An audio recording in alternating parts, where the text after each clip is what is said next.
Yo guys, welcome back to another video. Going back to some Diablo 3 content, I wanted to cover my updated Gears of the Dreadland Demon Hunter for Season 28. I previously made a video for the build that I was planning on using for the GoD Demon Hunter, but found that with the theme of this season, there was a much better alternative, and we're going to go ahead and dive into that. To start off with the skills and passives, things are mostly the same as they were for the previous build, but let's go ahead and cover them real quick. We're going to take preparation with focused mind. This is going to make sure that we can continuously spam smokescreen. Of course, with any GoD Demon Hunter build, we're going to go with strafe and drifting shadow, as well as hungering arrow with devouring arrow. For this slot, I like to go with wolf companion. However, as an alternative, you can also take fan of knives with the cold rune to gain additional armor to make the build a little more tanky. It's kind of whatever works best for you. If you feel like you need that toughness, go with fan of knives. If you want to be a little more aggressive, go with the wolf companion. Lastly, we're going to be taking vengeance with dark heart. For the passives, tactical advantage so that we can move quickly through these rifts. Archery is also going to be giving us crit hit chance, which we really need because we are dual wielding one-handed bows. And so what this means is that we don't have a quiver, which generally gives us up to 10% crit hit chance. And so we're missing a lot of crit by not using one of these quivers. But on top of that, when we are dual wielding these hand crossbows and we do not have that quiver, we are benefiting from 130% crit hit damage twice. And so each point of crit hit chance that we have is that much more valuable to this build. Next up, we're going to go with steady aim. As an alternative to this, you can go with Call of the Week, but we'll talk about this a little bit later and why I like to go with steady aim instead. If you had watched my previous build guide, we were using Call of the Week, but we were also using Bane of the Trapped in that build. And so this build, we're actually going to be switching over to Zay's Stone of Vengeance, and so I think that the steady aim works out a little bit better. And lastly, we're going to take Ambush so that we can get really hard hits right off the bat to take out enemies as quickly as possible. Let's go ahead and move into the gear. To start off, we're going to be using Gears of the Dreadlands 5 pieces. These are going to be the stats that you want: Dexterity, Vitality, and Crit Hit Chance. For the shoulders, we're going to go ahead and use AUG Hilds. These are also going to be the stats that you want: Dexterity, Vitality, Area Damage, Cooldown.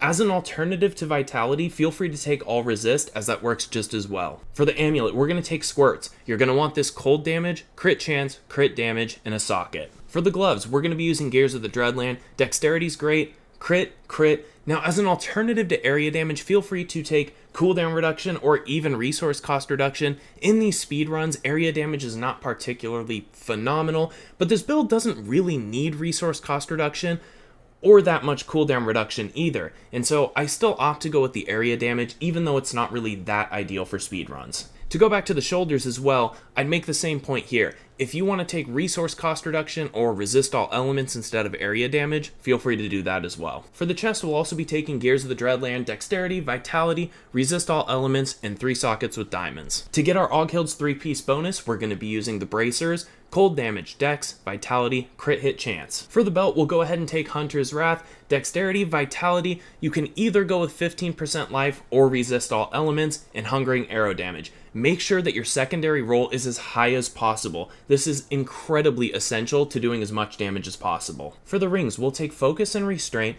Dexterity is fine, average damage is a bit better, but otherwise you want Crit, Socket. The same thing can be said for the Restraint here. These are actually the perfect rolls that you want: average damage, Crit, Socket. For the pants, Gears of the Dreadlands once again: Dexterity, Vitality, Hungering Arrow Damage, 2 sockets with diamonds. Now, if you really don't feel like you need the toughness at all, you can replace all of your diamonds here in both the chest and the legs with emeralds. However, once you get enough Paragon levels, I don't really feel like it's worth it to give up that toughness just for that minuscule amount of damage. For the feet, we will be using Gears of the Dreadland. Dex, Vitality, All Resist, and Armor are going to work just fine. And moving on to the weapons, we are going to be using Dawn. 10% damage, Dexterity, Cooldown, and a Socket by using a Romulandi's Gift. Once again, make sure to look out for that secondary stat. It is incredibly important to get 65% or as close to it as possible. I would not recommend using a Dawn that has anything under 63. And for our second weapon, we'll be using Fortress Ballista.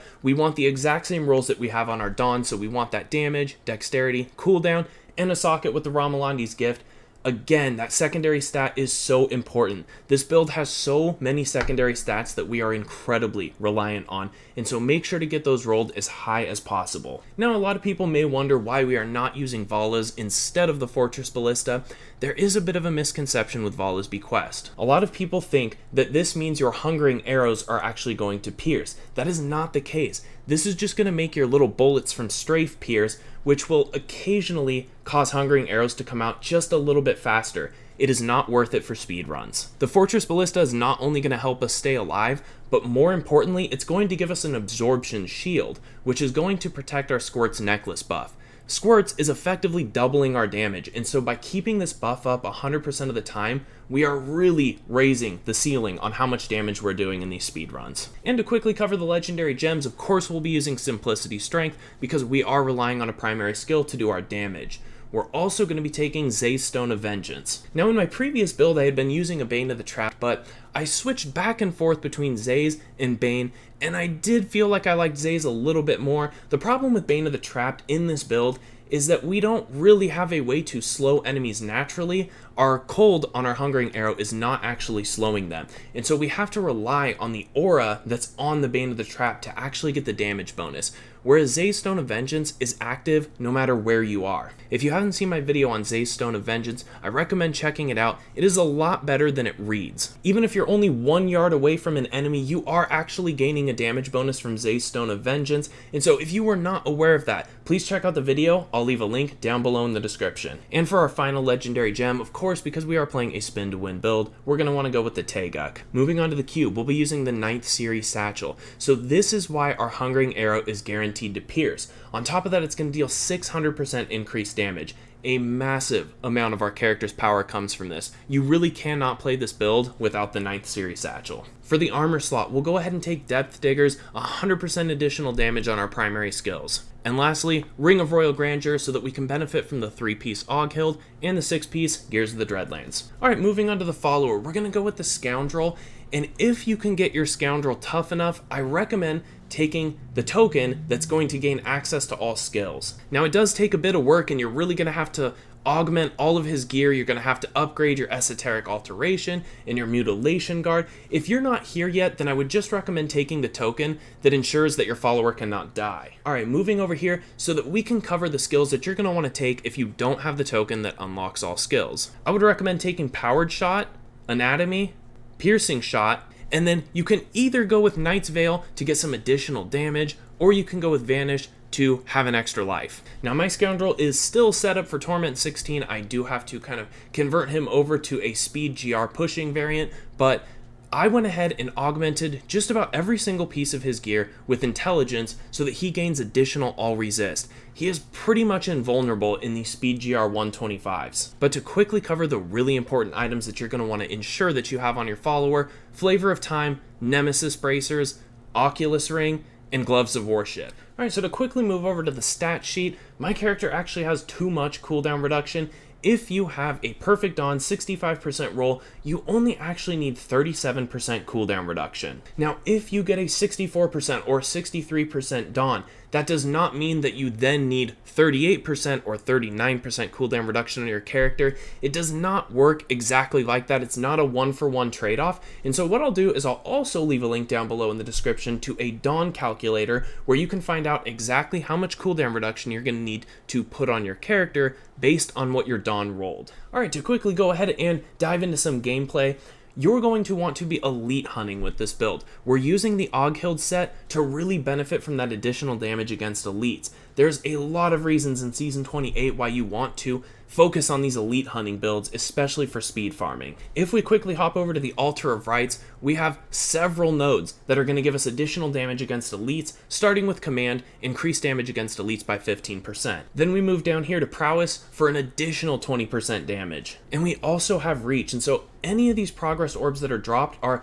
kind of getting sucked into our character really easily, and we don't have to focus on running around and grabbing each one of them. For what it's worth, we also have Reverence, and so we're taking less damage from elites, making them less threatening, less likely to break the shield that our Fortress Ballista has, and then we lose our Squirt's Necklace buff. So this is actually pretty helpful, and in the end does lead to additional damage by protecting that Squirt's. Of course, we also have Reaper here, so each time we kill an elite pack, we also get an additional progress orb. When we put all of these nodes together, there is a crazy amount of incentive to just farm elites this season and kind of just blow through the trash. Don't worry if you're not killing it, just get get from elite to elite as quickly as you can, hit those shrines so that your nemesis bracers can proc more elites. Now, one thing that I do want to take note of is these momentum stacks down here. This build is generally pretty easy to play, but keep an eye on these stacks. There is a bit of a bug where when you fire off a hungering arrow, sometimes it won't give you the stacks, and so just look down on occasion, make sure that you're always staying somewhere between 18 and 20. Well guys, that just about does it. I'm going to keep this video pretty short, but I am going to go ahead and put up a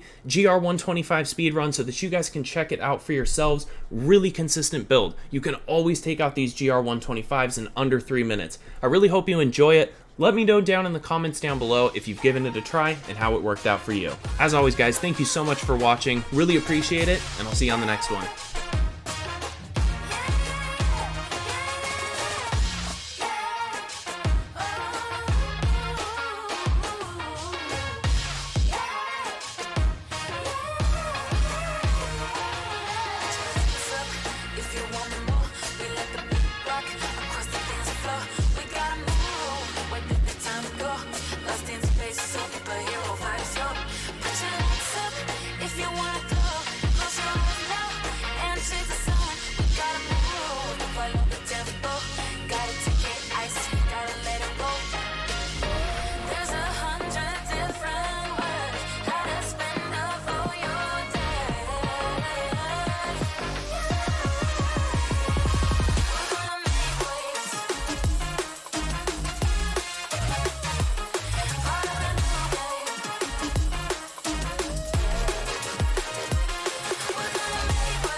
Lost in space, superhero vibes, yo. Put your hands up if you wanna go.